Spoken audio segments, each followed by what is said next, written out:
Good afternoon, everyone. Again, I wanted to thank all the subscribers on the Adapt 2030 channel. I know some of you are having trouble staying subscribed, the bell's being removed, you're being unsubbed, have to resub, but we've still gotten to 50,000.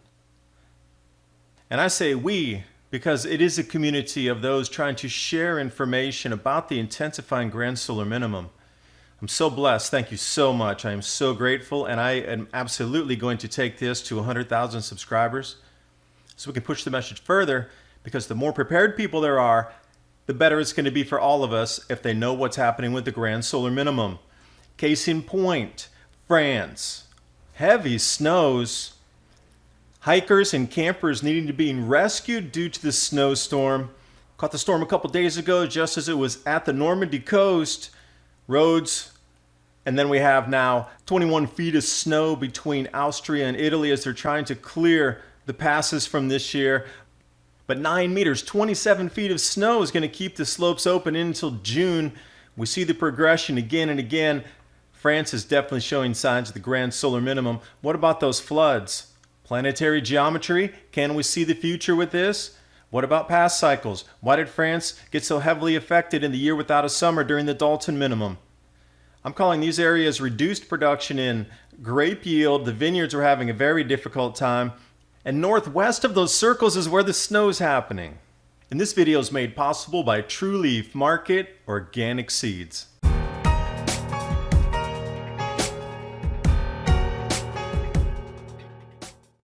And this off the newswire in France, continuing through May 2nd, this amount of snow coming down, surprise snowstorm.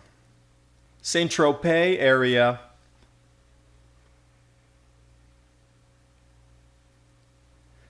Take a look at it on the map. Ondoville.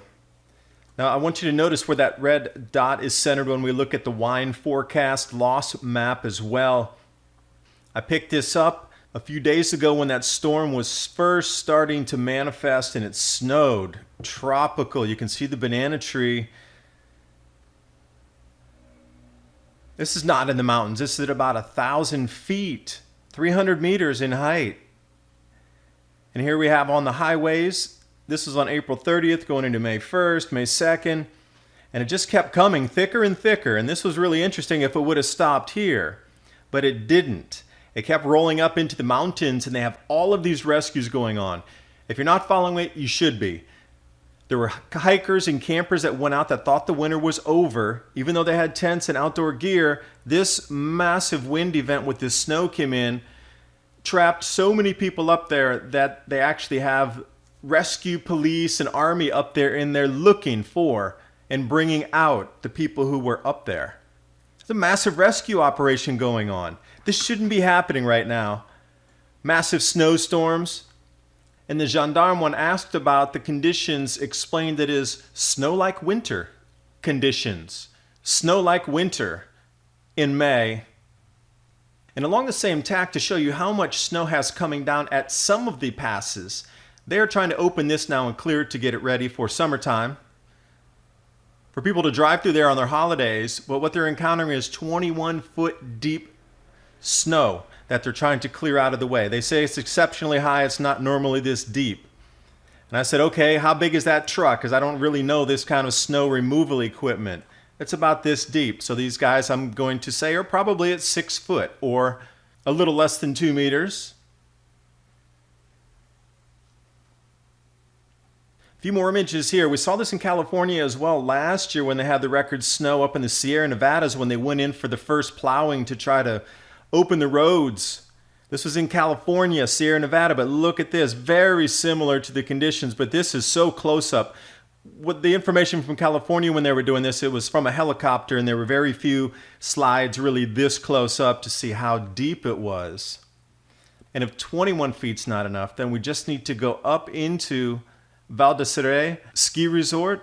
9 meters, so 9 times 3, that's 27 feet of snow. It's going to allow them to stay open into June. So remember the first dot on the map to the northwest. This one is in the mountain region right there between Italy and France, a little bit north Switzerland. It's the red star right in the middle of the range there. Looks a little something like this. Stunning.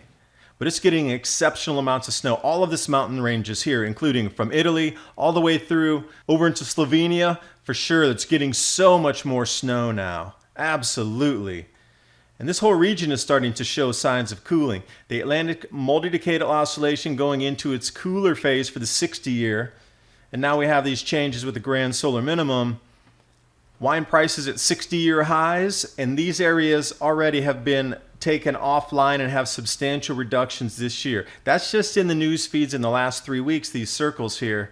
If you go over to Austria, it's even worse. So you can see why global wine is increasing in price.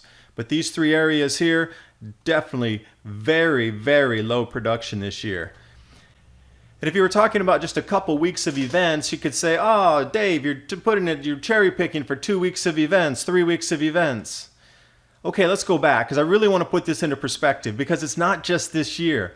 When you're trying to do the forecast to show where areas are going to go offline or receive more rain or get cooler, whatever the condition, looking back in history a little bit helps, even if it's just a few years back, to see is there a trend developing. Because some places it's the first year where all this is happening, but then you find places like France, for example, where it's been going on since 2017, 2016, and Austria as well. Their vineyard losses started in 2015, expanded in 2016, decimated by 2017. They were down 50%, and now this year we're seeing the same kind of losses. Well, France, same thing. Snowfall, Chamonix, hard freeze, vineyards damaged twice. That's at the beginning of the season in the spring, and then also coming back into August. So you see it in April and August. So we'll take a look at the Maunder minimum temperature reconstruction map. And if you do look over into Europe, you can see at the end of the extended, looks like a tongue of cooling, if you will, with those almost 2 degrees Celsius drops. You see where it terminates, that's right in France there. So it's interesting. And also look at below that, you'll see Morocco down there with that other darker patch in northern Africa, northwest Africa. This year again, all-time record snows, record cold, rains, even in Algeria, same, floods. So there's something that's matching with these areas already on the map. And again, some areas are going to show more of an effect earlier than other areas would. But I also want to point out France here in the year without a summer. This is the Dalton minimum. This is 1816. Remember, Mount Tambora erupted in Indonesia.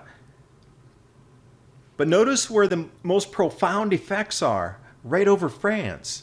So is it that France cools first and everything follows around it? So when you're looking for the effects, you would point France first and really see what's happening there. And look at some of the periphery areas, especially Spain. I mean, you're seeing it snowing down there still. In Italy, just unbelievable snows, all-time record snows and snows and snows. Is it this area that we look for first and we see something there as a progression? Snow and cold is one thing. How about rainfall? So again, they're having the worst rains in 50 years. Their crop production was down for the last 2 years. You get this. Their wheat was of such poor quality, they could not even put it in for auction. That was 2017. So it's the rains as well. I'm taking a look at planetary geometry, which I love to do because there's so many cycles repeating right now. You are so lucky to be born when you are and have all these opportunities coming at you right now. Yes, there's danger, there's trouble, there's signs ahead, but that is the biggest opportunity as well. Being able to offer solutions and help people and prosper all at the same time. This is what it's all about. Can we see the cycles repeating? Of course we can. You can see it in the flood record. You can see it in the planetary geometry. Are we going to match something 1742 as we go through 1743, 44, 45? Because it started in 2016. This is on the right side, those two. They're going to pivot just like hands of a clock.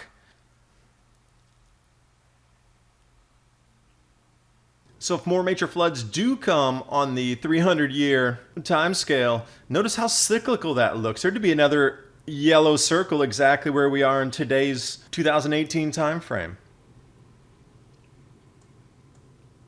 So if France is in the northern hemisphere as an indicator where to look first about, say, European cooling, I wonder where it is in the southern hemisphere and where it would be on each continent.